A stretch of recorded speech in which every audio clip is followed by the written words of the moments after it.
When I left for my military deployment overseas, I trusted my wife completely. We had been married for 5 years, and I thought our bond was unshakable. I worked hard every day in a foreign land, counting down the days until I could return home to her. Her letters and video calls always seemed sweet and supportive, so I never suspected anything was wrong. I believed she was patiently waiting for me, just as I was waiting for her. But small cracks began to appear. She started missing scheduled calls, making excuses about being busy or tired. Her texts became shorter, less affectionate, and more distant. At first, I told myself it was stress, but deep down, a cold feeling of doubt crept in. Still, I buried those thoughts and focused on finishing my duty, believing she would never betray me. One day, a friend back home sent me pictures. They showed my wife in public with another man, holding hands, kissing, even going to dinner together. At first, I refused to believe it, but the proof was undeniable. The man was someone I vaguely knew, a neighbor who always pretended to be friendly. My blood boiled, but I kept calm. I decided then and there that I wouldn't confront her immediately. Instead, I would wait, gather more evidence, and make sure when I exposed her, there would be no escape. Over the next few weeks, I received more updates from friends. She wasn't even hiding it well.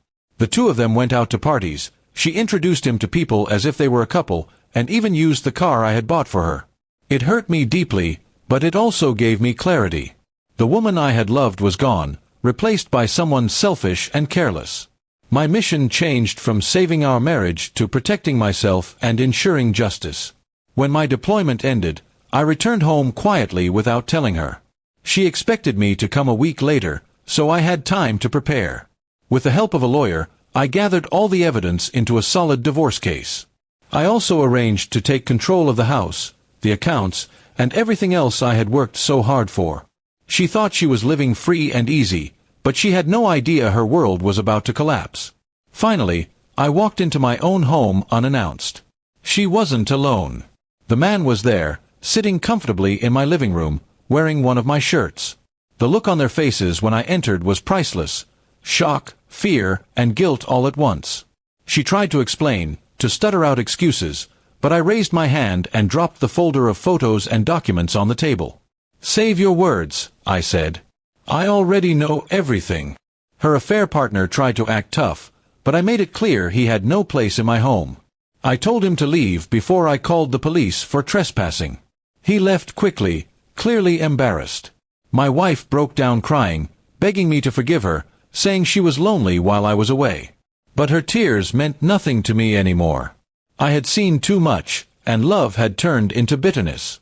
The divorce process moved fast because of the overwhelming evidence.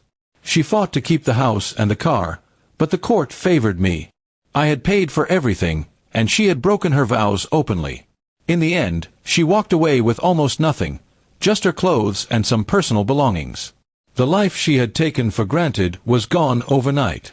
She tried to call me afterward, sending long messages saying she made a mistake, that she only wanted attention, that she still loved me. But by then, I had already erased her from my future. My focus was on rebuilding my life, on moving forward without the weight of betrayal dragging me down. It wasn't easy.